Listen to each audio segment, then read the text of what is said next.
अच्छा, फर्ज करें कि हमारे पास फंक्शन एफ ऑफ एक्स है और ये बराबर है 2x जमा 5 तकसीम 4 मनफी 3x। और हमें ये मालूम करना है कि हमारे फंक्शन का इन्वर्स क्या है। इस वीडियो को पॉज करें और खुद से मालूम करने की कोशिश करें इससे पहले कि हम ये मिलकर हल करें। अच्छा, अब हम ये मिलकर हल करते हैं। याद दहानी के लिए कि फंक्शन और इन्वर्स असल में क्या करते हैं। अगर ये फंक्शन का डोमेन है और ये वो सेट है जिसमें वो तमाम वैल्यूज आती हैं जो आप फंक्शन में x के तौर पर इनपुट कर सकते हैं और वैलिड आउटपुट हासिल कर सकते हैं, तो फर्ज करें यहाँ एक x है, ये डोमेन का मेंबर है। और अगर मैं इस पर फंक्शन अप्लाई करूं यानी इस x को फंक्शन में इनपुट करूं तो फंक्शन हमें एक वैल्यू देगा फंक्शन के रेंज में और हम इस वैल्यू को f ऑफ x कहते हैं। अब इन्वर्स में ये उल्टा हो जाता है। अगर आप f ऑफ x वैल्यू को फंक्शन में इनपुट करें तो ये हमें वापस x तक ले जाएगा। तो यही असल में f इन्वर्स करता है। अब हम असल में फंक्शन का इन्वर्स कैसे निकालें, खास तौर पर ऐसा फंक्शन जो रैशनल एक्सप्रेशन से डिफाइन हो।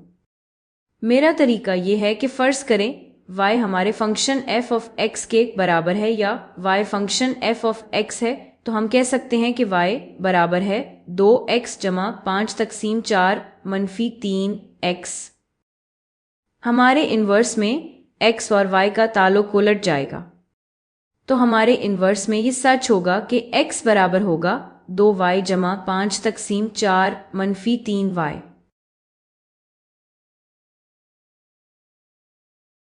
और फिर अगर हम इसे x के लिहाज से फंक्शन के तौर पर लिखना चाहें यानी हमारे इन्वर्स के लिए y को x के फंक्शन के तौर पर लिखना हो, तो अब हमें y के लिए सॉल्व करना होगा। तो यहाँ थोड़ी सी अलजेब्रा है, देखते हैं कि क्या हम ये कर सकते हैं। सबसे पहले मैं ये करूंगी कि इस इक्वेशन के दोनों साइड्स को 4 मनफी 3y से मल्टीप्लाई कर दूंगी। अगर हम ऐसा करें तो बाईं तरफ हमें x से हर टर्म को मल्टीप्लाई करना होगा, तो हमें मिलेगा 4x मनफी 3yx। और फिर ये बराबर होगा दाईं तरफ, चूंकि हमने डिनोमिनेटर से मल्टीप्लाई किया है तो अब सिर्फ न्यूमरेटर रह जाएगा। ये बराबर होगा 2y जमा 5 के।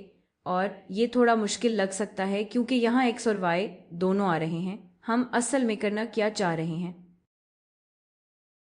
याद रखें हम y के लिए सॉल्व करने की कोशिश कर रहे हैं, तो आए सारे y वाले टर्म्स को एक तरफ और बाकी टर्म्स को दूसरी तरफ ले आए।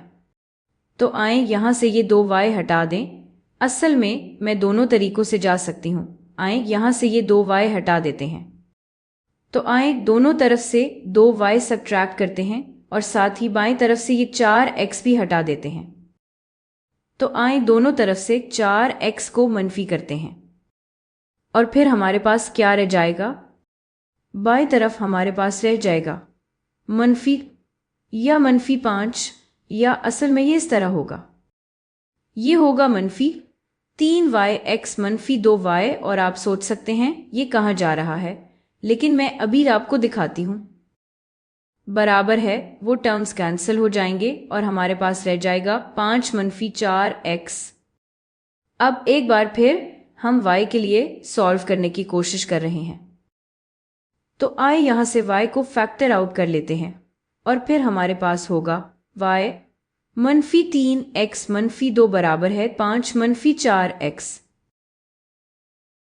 और अब ये आखिरी मरहला है, हम बस इस इक्वेशन के दोनों साइड्स को मनफी 3x मनफी 2 से डिवाइड कर सकते हैं और हमें मिल जाएगा y बराबर है 5 मनफी 4x तकसीम मनफी 3x मनफी 2। अब एक और तरीका ये है कि आप न्यूमरेटर और डिनोमिनेटर दोनों को मनफी 1 से मल्टीप्लाई कर लें, इससे वैल्यू चेंज नहीं होगी।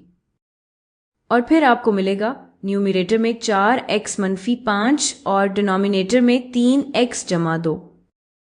तो ये हो गया हमारा f इनवर्स x के फंक्शन के तौर पर, जिससे आप ये भी कह सकते हैं कि ये y इसके बराबर है, बिल्कुल यहाँ।